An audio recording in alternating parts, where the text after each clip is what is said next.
Hey y'all, it's Macro Monday on Hopped Up Beer Review. Today we're going to be reviewing Budweiser Heavy. Can't wait to try it.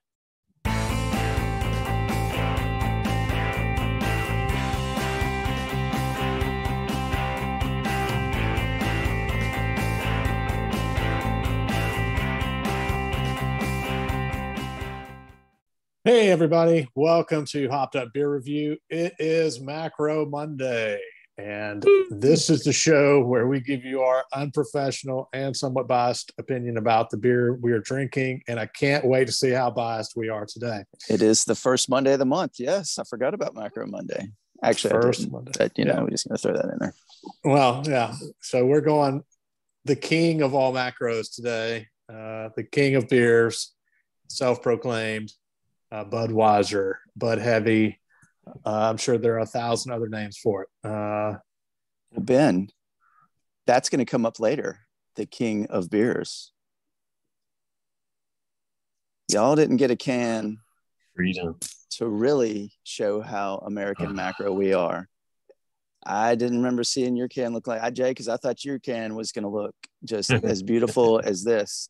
We're all about can art, and I tell you, you don't get more American macro beer than this. So I'm kind of surprised you're not wearing a T-shirt that looks just like that, honestly. I think that would be. Why you're not surprised? Great. You know me. I'm not surprised. Kind of surprised. I can't. This is a hobby, not a obsession. So. Well, tell us about Budweiser. What do we know about it? Well, y'all, this is going to take us a while. Let's crack it. How many ounces would they get? Crikey, because I don't think they can sell 40s in Mississippi. Yeah, mine's not either. It's just I think it's a 32 ounce. I think this is 32 ounces. This is 32 ounces of freedom. This is going to take a while. And for all our tens of people who actually watch this dribble, you're going to get a bit of a history lesson, because I think it is key to know where your roots are. Where do you come from? Okay, so everybody knows. Yeah. Everybody knows. This is an American lager, a pale lager. Anheuser-Busch, St. Louis, Missouri. That is pretty much a given that most people know. If you're watching this, you realize that. We've brushed up on macros in the past, how they were made to appeal to the majority of the masses, not too strong of a taste or hopped flavor and all. Well, Anheuser-Busch the brewery started in 1852 in St. Louis, Missouri, but it wasn't Anheuser-Busch at the time. It was started by this German-American, excuse me. He was an American brewer and a saloon operator. His name was George Schneider. He, again, originally founded in 1852. He sold it to Eberhard Anheuser, who was a German soap maker. Now, where does the Busch come from? Adolphus Busch migrated to the United States. He came up through the United States, at 18 years old, through New Orleans, up the river to St. Louis. He was a clerk at the riverfront. At 21 years old, he was a partner in a brewing supply business. I had to make a lot of notes, and so sorry. Cheers, again, y'all stop me, because there's a lot of information about to come at you. Cheers, mates. Keep rolling, Andy. Y'all start drinking. Okay, so I don't know the exact date, but in the 1850s is when Anheuser bought it from Schneider. And then Adolphus Busch comes along, and he becomes a partner and actually marries his daughter, and marries Anheuser's daughter. St. Louis, Missouri is where it is. And just to know, there's 12 flagship breweries around the U.S., which a flagship is like the main one. So how can you say there's 12 flagships? That's why I was kind of like, yeah, okay. So the first Budweiser was bottled in 1876. Remember that date. Let's backtrack a little bit. Before 1876, Adolphus Busch is already in the business. They're brewing beer. he travels to Europe. Along the way in Europe, he is, living up, tries different beers. And there's this one beer that he's trying that's exports around Europe. And he really likes it. And it was made in Bohemia. So he travels to Bohemia. Well, there's 2 breweries in this place in Bohemia that are making beer referred to as Budweiser. Now, Budweiser, and you got to remember at this time, this one brewery, Budweiser Budvar Brewery, in what's today the Czech Republic in Bohemia. But at that time, they were empires, and there was no country borders that we know now. It was small little kingdoms, and the kingdom of Bohemia was stretched across like Germany and Czech Republic. Well, this Budweiser Budvar Brewery was established in 1265 in a town called Budweis, and the German is what they referred to it as. It's spelled Budweis, but without the and the is like from Budweis is where it gets. But now that town is called České Budějovice. I know that because I haven't been there, but I just can pronounce it. So there's another brewery in there that from the same town, because the town was called Budweis, and they were called the Budweiser Bier Burgerbrau, which it sounds better in formal German, I'm sure. They had a better distribution than the other one. And we'll get back to the other one, the Budvar one. And this date kicks out. Remember the date, 1876 was the first bottle of Budweiser at St. Louis, Missouri at Anheuser-Busch. 1875 was when this brewery started exporting to the United States. So Adolphus Busch was trying this beer all throughout Europe, and he went to Bohemia, and he was inspired by this style of beer. And so he came back, and they started brewing it the next year. Now, they're brewed a little different type of ingredients, but the same name. Now, since the 16th century, the Budweiser Budvar Brewery has been calling their beer Budweiser. It's been called Budweiser before that, but they've been referring to it. They coined the phrase the beer of kings because it was very much intertwined with the monarchy of Bohemia at the time. And they promoted it, and there was a lot of, dealings with that. So Adolphus Busch, knowing that, called it the king of beers. King of beers. Yeah. And oh boy. So the trademark wars have been going on for years. And so now, and because I was in the Czech Republic for a stretch, and I saw this Budvar brewery's Budweiser when I was over there, and I hadn't heard much about it. And so I was like, wait, it's another Budweiser. I didn't know anything about the history. And so over the years, I learned more and more. They try and do, it depends on the country and who won that lawsuit of trademark wars. So in the United States, Budvar is sold in some places, but it's not labeled as Budweiser. It's Budvar Brewery. But in some countries over in Europe, Budweiser did not win out on that, and it's just called Bud. And so it's pretty interesting how it's gone back and forth, and it's still not settled. They're still fighting. So wow. Just you Budweiser from Anheuser-Busch, that's where it came from. You're not original. So is the thought that the recipe, it's not that the recipe was stolen, because you said they're made with different ingredients. It's just the name. Just called the same. Come on, dude. I guess back then you didn't know how it was going to spread and all like this. I don't know when the trademark war started, but come on, man, make it your own. Right. Wow. I mean, they did eventually make Busch beer, so hey. Yes, we'll give them that, right? Yeah. So did y'all know any of that? No, I knew none of that. I mean, none of it. I've seen the Budvar beer. It's pretty good beer. I've had it. So the original Budweiser. Yeah. Wow. The beer of kings. Yeah. So I think that's very interesting. The king of beers too. It reminds me of Coming to America and McDowell's. He's like, yeah, we're not the Golden Arches, we're the Golden Arcs. Yeah, we've got the Big Mick. Yeah. Yeah, absolutely. Wow, that's cool. Thanks for digging all that up and sharing it. So if I was better, if I had my big, conspiracy board with all the lines on, I would have the pictures of what Budvar actually looks like on the label. Yeah. Failed to mention that it is 5% ABV, 12 IBUs. Exclusive Beechwood aging process. Do you know or want to expand upon that?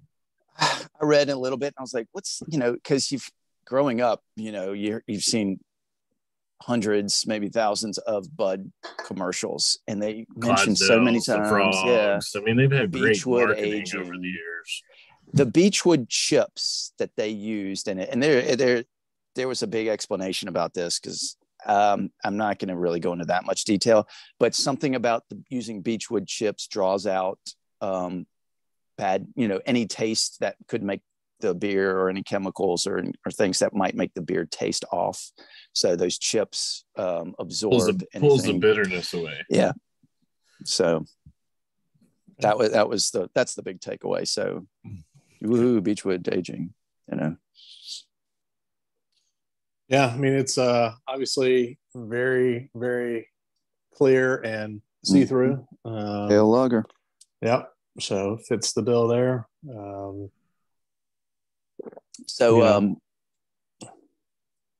We've talked about perhaps in the future doing, we're doing macro Mondays, or we can talk about it like our first macros, our first beer. I can't even remember when I first had a Budweiser, but I remember, your early days growing up, you're like, oh, Bud Heavy. That's the heavy stuff. It's going to make you full, and, it's going to make you buzzed faster than Bud Lights. So now I'm like, what was that? What was the big deal? It actually has a little more taste than Bud Light. Yeah. It doesn't taste as watered down.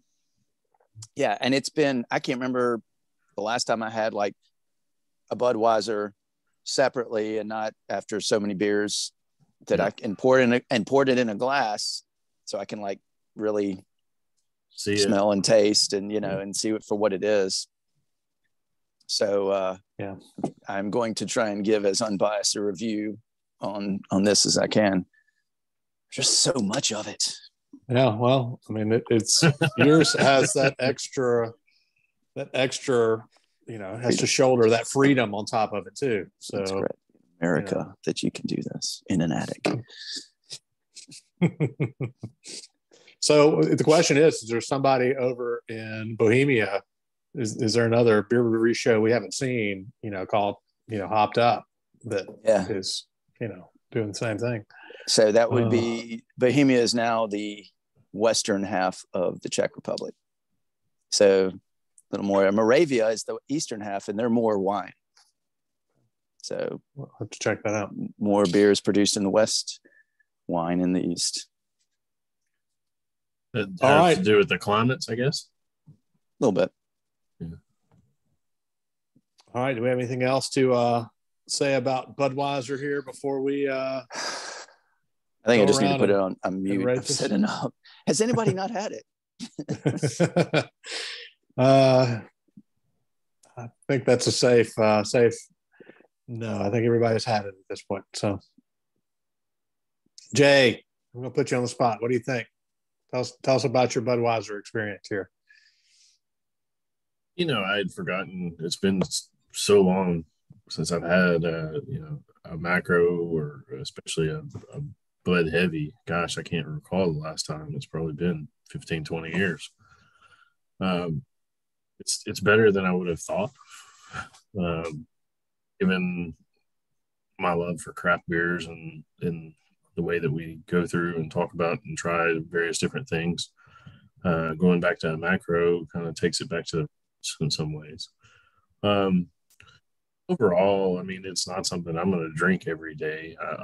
6. It's a good pale lager.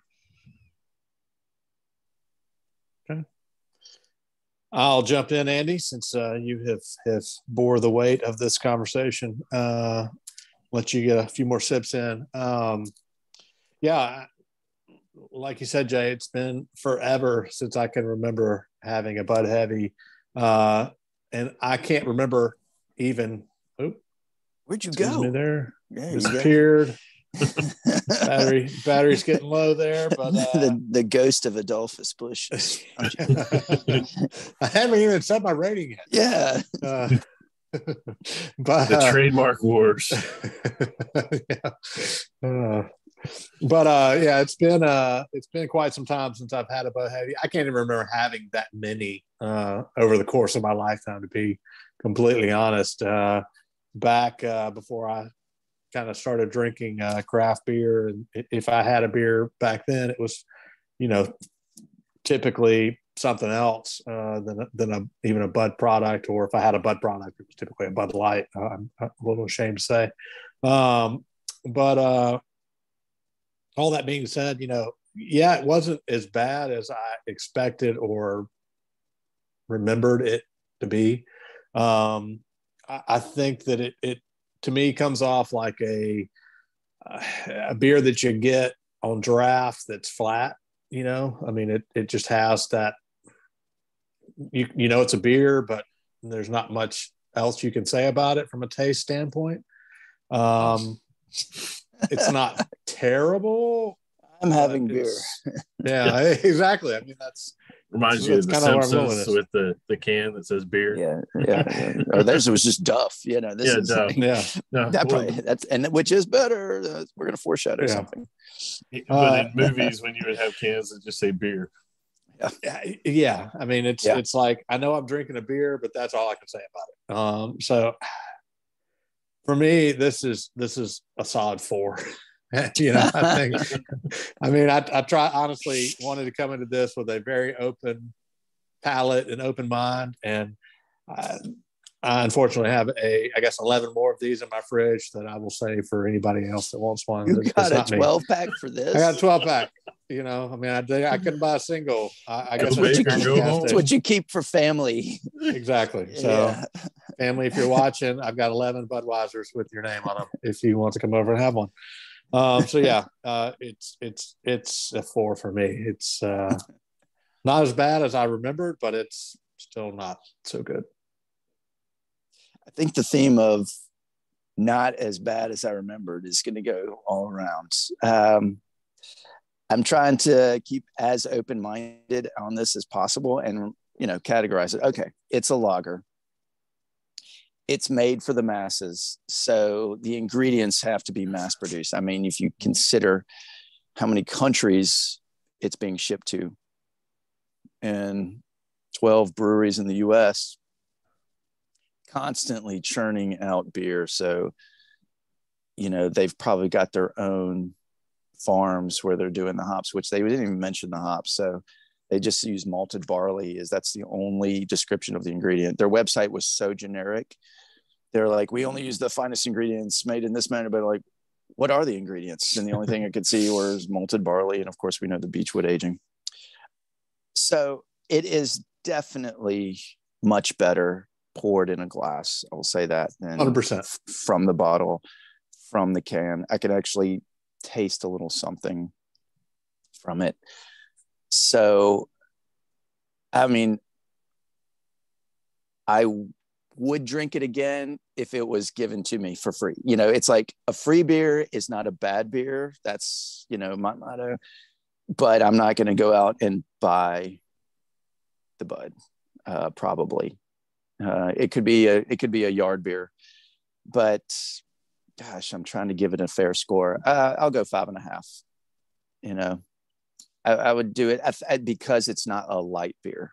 I think when we go, if this was a light, it would probably be a lower score for me. So because that just reduces some of the taste and some of the flavor. 5.5. Maybe the history got to me. Maybe. Rip-offs. King of beers. I want to drink the beer of kings, actually. Yeah, I would trade right now for sure. Yeah.